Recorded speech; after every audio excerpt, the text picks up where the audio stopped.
여러분은 어떤 일을 시작하실 때에 무엇을 고려하십니까? 어떤 일을 시작한다. 그럼 무엇을 고려하세요? 보통 세상 사람들은 이런 것들을 고려하죠. 그 일을 하기 위해서 내게 얼마만큼의 재정이 있느냐, 그죠?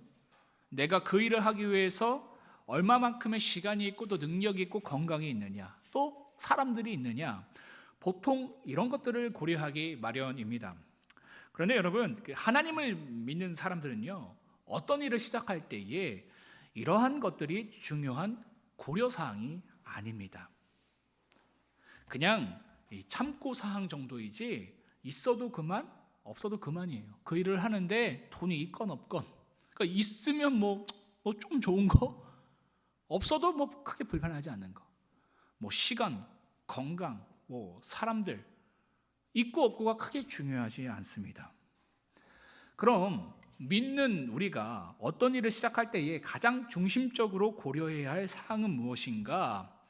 그 일에 하나님의 뜻과 약속이 있느냐, 하나님이 함께 하시느냐, 이것이 믿는 우리가 어떤 일을 시작할 때에 가장 고려해야 할 사항이다라는 것이죠. 그 일에 하나님의 뜻과 약속이 있고요, 하나님이 함께 하시면요, 어떤 어려움이 주어지고 열악한 환경과 궁핍한 상황이 주어져도요, 그 일은요 될 수밖에 없습니다. 아멘. 이 다음 세대들 있죠. 우리 친구들 기억하세요. 어떤 일을 할 때에 내게 얼마나 능력이 있느냐, 그게 중요한 게 아니에요. 하나님 살아 계시거든요. 하나님이 함께 하시느냐, 하나님 약속이 있느냐, 이게 중요해요. 개척을 하면서 저희 가정의 가장 큰 축복은 뭐냐면요, 우리 자녀에게 하나님에 대한 믿음을 줬다라는 거예요. 우리 선율이가 앞으로 살아갈 때에 그 하나님을 믿었으면 좋겠고, 그 하나님으로 살기를 원해요. 하나님께서 그 은혜를 선율이에게 주셨어요. 여러분, 믿는 사람은요, 하나님이 함께 하시느냐, 하나님의 약속이 있느냐, 그게 중요합니다. 그러면 말도 안 되는 상황 가운데에 하나님께서 역사하세요.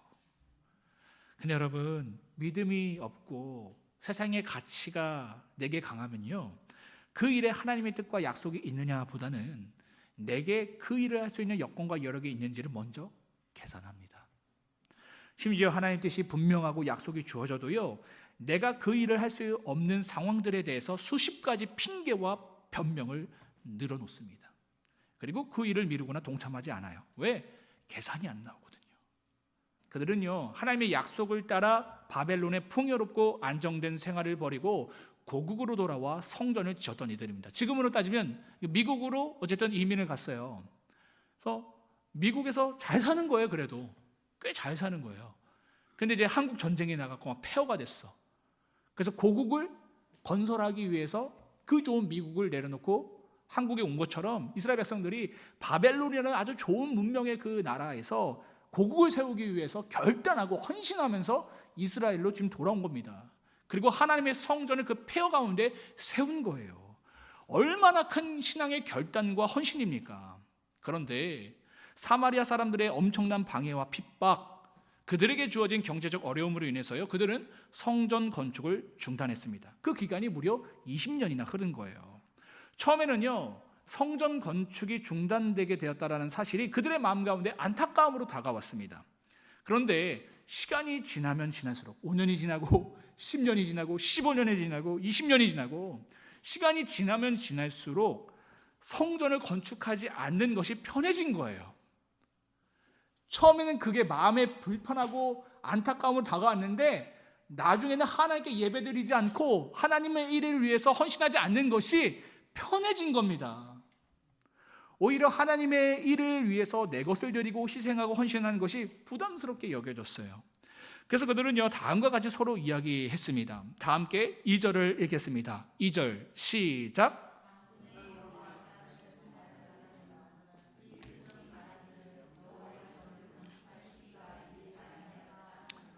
뭐래요? 여호와의 전을 건축할 시기가 이르지 아니하였다. 20년이나 흘렀는데 아직도 건축할 시기가 이르지 아니하였다. 뭡니까? 핑계를 대고 있는 거예요. 아직 정치적으로 상황적으로 하나님의 일과 사명을 시작하는 것이 적절하지 않다. 심지어 어떤 사람들은요, 지금 그 일을 하는 것이 하나님의 뜻이 아니라고까지 말했을 겁니다. 이처럼 그들은요, 이 핑계 저 핑계 대면서 마땅히 감당해야 할 하나님의 뜻을 외면했습니다. 여러분, 이런 말 들어보셨죠? 사랑하면 방법을 찾고, 사랑하지 않으면 뭐를 찾아요? 핑계를 찾는데요. 사랑하면 방법을 찾고, 사랑하지 않으면 핑계를 찾는다. 맞는 말이죠, 그죠? 사람 관계에서도 사랑하면 그 어떤 어려움이 있을지라도 방법을 찾아서 만나는데, 사랑이 식으면요, 만날 수 있음에도 불구하고 핑계를 대잖아요, 그죠? 마음의 문제예요. 사랑이 있으면 방법을 찾고, 사랑이 없으면 핑계를 찾습니다. 처음에는 하나님을 사랑해서 바벨론의 풍요롭고 안정된 생활을 버리고 황폐한 고국 땅으로 돌아와 성전 건축을 시작한 그들이요, 어느새 자신들에게 주어진 환경과 상황과 문제의 마음을 빼앗겨서 하나님을 사랑함을 잃어버리고 변명과 핑계를 대고 있었던 겁니다. 하나님께서는 학계를 통해서 이들을 지책하셨는데, 다 함께 4절을 읽겠습니다. 4절 시작. 이 성전이 황폐하였거늘 너희가 이때에 판벽한 집에 거주하는 것이 옳으냐. 여기서 여러분, 판벽한 집은요, 무엇을 뜻하냐면 호화로운 집을 뜻하는 거예요. 그리고 지붕이 있는 집을 얘기하는 거예요. 호화로우면서 지붕이 있는 집. 형편이 어렵다고 하면서 이들은요, 자신들의 집은 호화롭게 꾸며 놓았습니다. 그런데 하나님의 성전은 그냥 방치해 놨어요. 하나님의 성전은 지붕도 없는 거예요. 비가 오면 비가 새고 곰팡이가 피도록 무관심하게 내버려 두었습니다. 우리말 성경을 보면요, 여러분 이 말씀 보면 4절 보면 너희라는 인칭 대명사가 몇 번 나옵니까? 한번 보세요. 4절에 너희라는 말이 몇 번 나와요? 한 번 나오죠. 근데 히브리어 원어를 보면요, 이 너희라는 단어가 3번이나 표기되어 있음을 볼 수 있습니다. 3번이나 나온다고요. 너희. 그러니까 한마디로 그들은요, 이러한 이기적인 행태를 가지고 있다는 것을 하나님께서 강조하고 계신 거예요. 그리고 책망하고 계신 거예요. 그런데 한편으로는 그들의 태도가 이해가 됩니다. 그들의 상황은 다음과 같았거든요. 다 함께 6절을 읽겠습니다. 6절 시작. 배부르지 못하며 마실지라도 흡족하지 못하며 입어도 따뜻하지 못하며 일꾼이 싹을 받아도 그것을 구멍 뚫어진 전대에 넣음이 되느니라. 아멘. 그들이 지금 겪고 있는 상황은요, 농작물 경작의 실패, 가뭄으로 인한 물 부족, 물질 부족과 같은 기본적인 생활이 충족되지 않은 상황이었습니다. 이러한 결핍이 있었던 거예요. 그럼 좀 이해가 되잖아요, 그죠? 나 살기도 바쁜데 누구를 돌아볼 겨를이 어디 있습니까? 그죠? 하나님께 예배하고 하나님의 일에 동참할 여유가 어디 있습니까? 각자 도생해야 되는데. 근데 믿는 사람들은 뭐예요? 오히려 이게 이상한 거죠, 그죠? 누구를 돌아볼 겨를이 없어도 돌아보게 돼 있어요, 믿는 사람은. 그러니까 그렇게 하지 말라도 이게 더 힘들고 불편해요. 내가 하나님을 예배할 수 없고 하나님의 일에 동참할 수 없는 상황인데도 불구하고, 그러한 건강과 그러한 상태임에도 불구하고 그 일에 동참하지 않는 것이 불편해요. 그게 더 힘들어요. 근데 하나님에 대한 믿음이 사라져버리면 이게 그냥 세상의 법칙대로 방향대로 가는 거죠. 내가 지금 누구를 돌아볼 겨를이 없어요. 그러면 그렇게 하는 거예요. 하나님께 예배할 수 없는 거예요. 그런데 하나님께서 다음과 같은 요청을 그들에게 하십니다. 다 함께 8절 상반절을 읽겠습니다. 시작. 너희는 산에 올라가서 나무를 가져다가 성전을 건축하라. 뭡니까? 그럼에도 불구하고, 충분히 이해할 만한 상황임에도 불구하고 너는 산에 올라가서 나무를 가져다가 성전을 건축하라 라고 말씀하셨다라는 거예요. 과거 솔로몬 성전은요, 레바논 백향목 제목과 잣나무 제목으로 만들어졌습니다. 고급스러운 수입 목재로 만들어졌어요.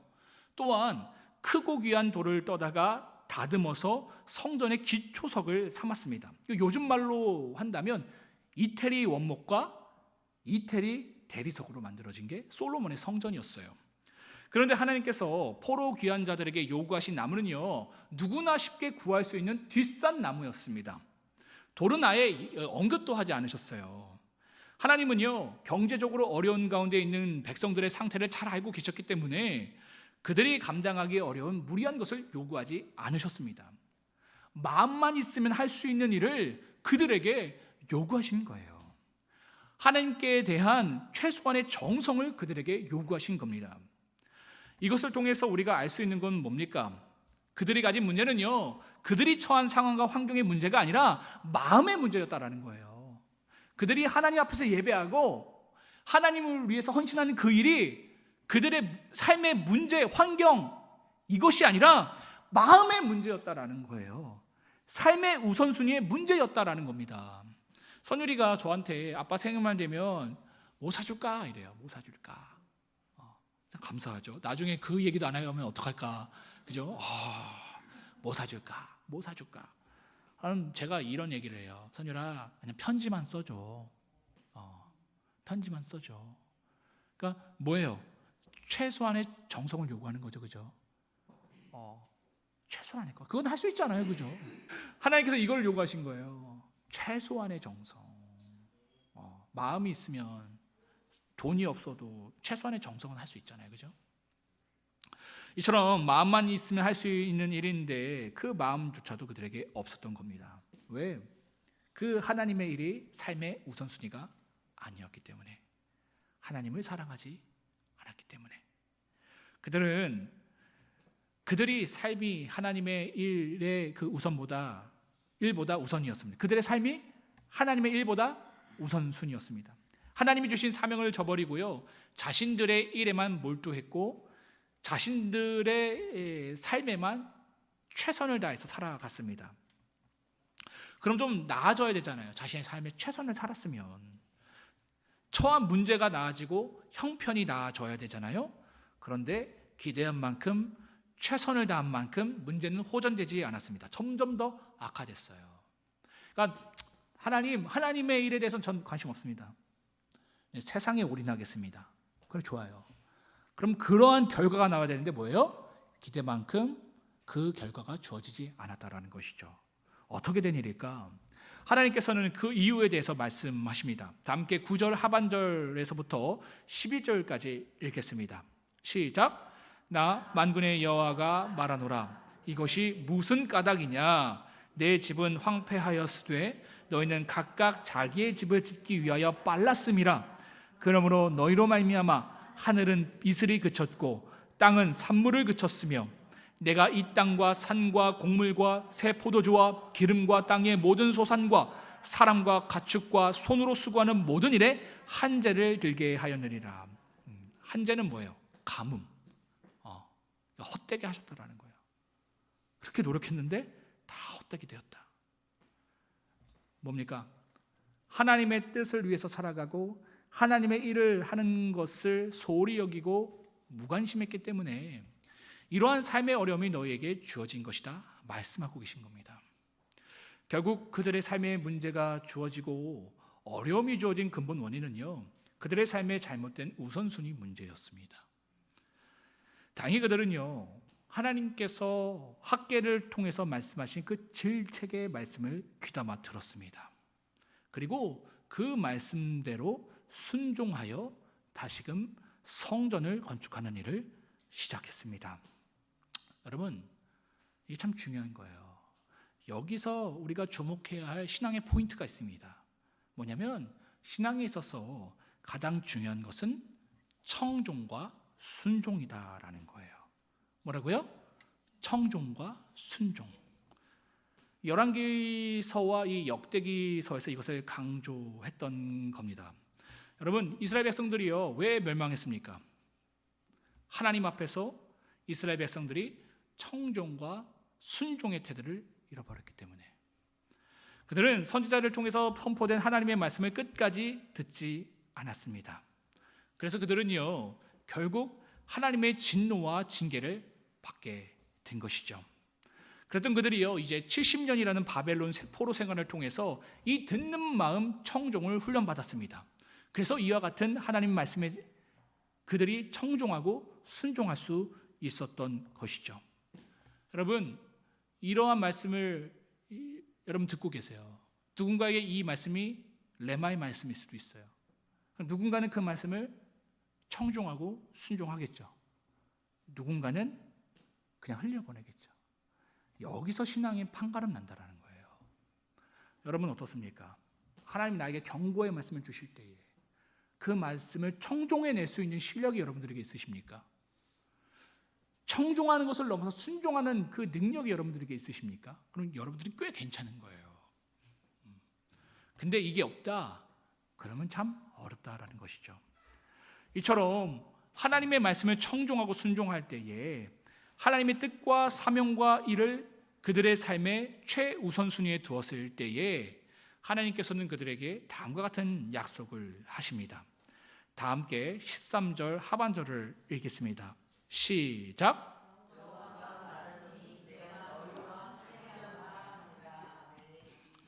무슨 복이에요? 하나님과 함께하는 복을 주시겠다라는 것이죠.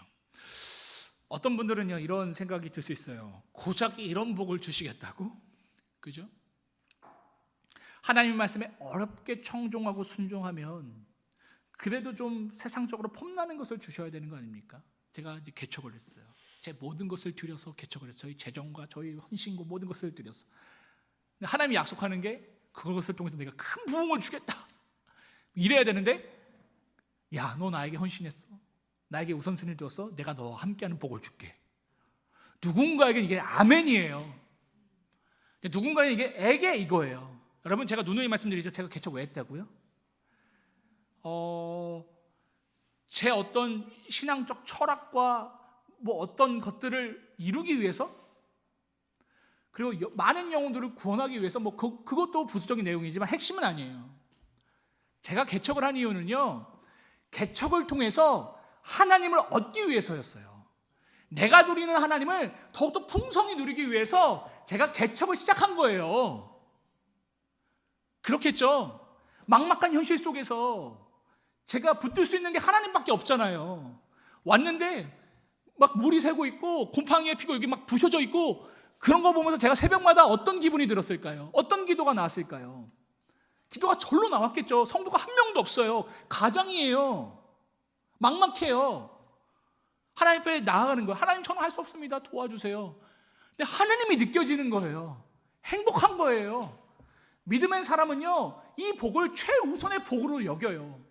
하나님과 함께하는 복, 하나님이 느껴지는 복, 천국이 느껴지는 복, 주님의 사랑이 쏟아지는 복. 근데 어떤 분들은요 이걸 복으로 여기지 않아요. 그렇죠? 세상의 복을 원해요. 내가 헌신했는데 하나님 이거 주세요. 좋은 대학 가게 해주세요. 좋은 직업 가게 해주세요. 근데 하나님을 잃어버리면 그게 저주인 걸 몰라요. 믿는 사람들은요 어떻게 하는 줄 아십니까? 이거 진짜 이해 안 될 수도 있는데, 내가 서울대를 갈 수 있는 실력이 있어요. 근데 내가 독도 전문대를 가서 하나님을 누릴 수 있으면 그 길을 선택해요. 여러분 인생에 그런 거 선택해 보셨어요? 전 선택해 봤거든요. 진짜 인생에 전 그때 그걸 느꼈어요. 인생에 한두 번쯤은 진짜 기회가 주어지는구나. 그죠? 한두 번쯤은 인생을 역전할 수 있는 기회가 주어지더라고요. 그때 여러분 어떻게 반응하셨어요? 어떻게 반응하셨어요? 믿는 사람은요 독도 전문대를 가서 하나님을 얻는 걸 선택한다니까요. 그러니까 이게 지금 이해가 안 되잖아요. 그죠? 그럼 고민해야 되는 거예요. 하나님은 살아계시는데 나와 하나님 관계는 지금 무엇인가? 이거 고민해 봐야 되는 거예요. 이건 정말로.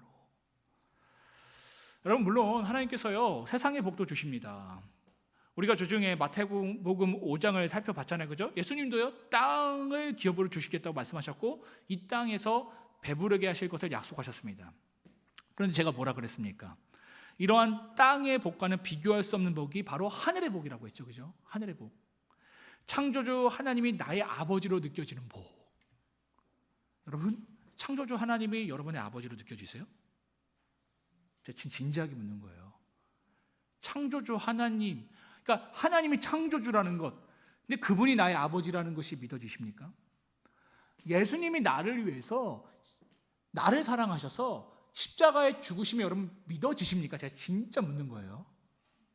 영원한 나라 천국이 믿어지세요? 그러니까 이런 질문하면 목사님 이상한 질문한다 생각하는데, 여러분, 하나님이 창조주로 느껴지고 그분이 나의 아버지로 느껴진다면 내가 오늘 경험하고 있는, 내가 살아가고 있는 그 삶 가운데 그 문제가 문제로 느껴지겠습니까? 관계의 문제, 물질의 문제, 질병의 문제, 이게 문제로 느껴집니까? 이 가운데 우리가 절망할 수 있어요? 아니요. 나의 아버지가 창조주 하나님이래요. 내 아빠가 대통령, 이걸 뛰어넘는, 내 아빠가 대통령만 돼도 감당할 수 없는데 창조주 하나님이 나의 아버지시래요. 그럼 문제가 문제되지 않죠. 예수님이 날 위해서 십자가에 못 박혀 죽어주셨대요. 누굴 미워할 수 있겠습니까? 그죠? 미워할 수 없어요. 영원한 천국이 믿어진대요. 그럼 우리가 그토록 집착하고 구차해질 수 있겠습니까? 돈 몇 푼에? 돈 몇 푼에 그렇게 바들바들 떨고 거기에 구차해지면 아니요.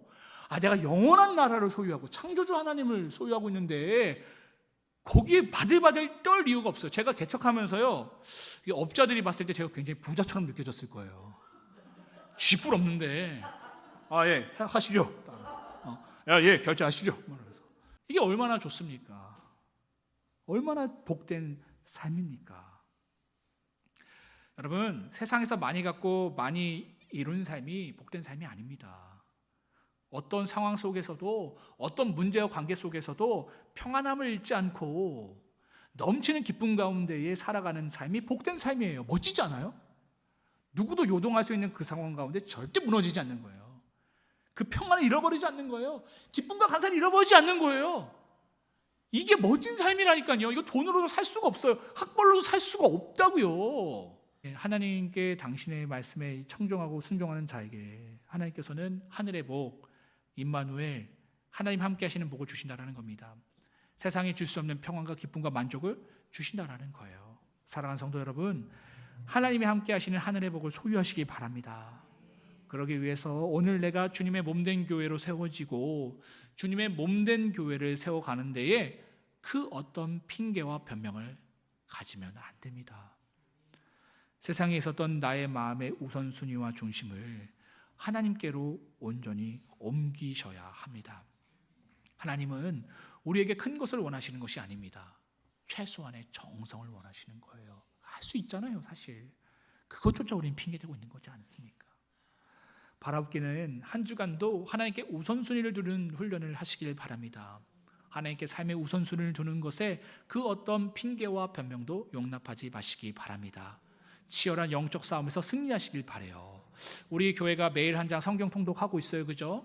매일 여러분들에게 그 말씀의 양식을 주기 위해서 한 10분 정도 최대한 맞춰서 말씀과 통독을 한 장씩 하고 있습니다. 참여하시는 분들도 있고요. 못하시면 유튜브로 꼭 그거를 참여하셨으면 좋겠어요. 여러분, 말씀의 능력이 있어요.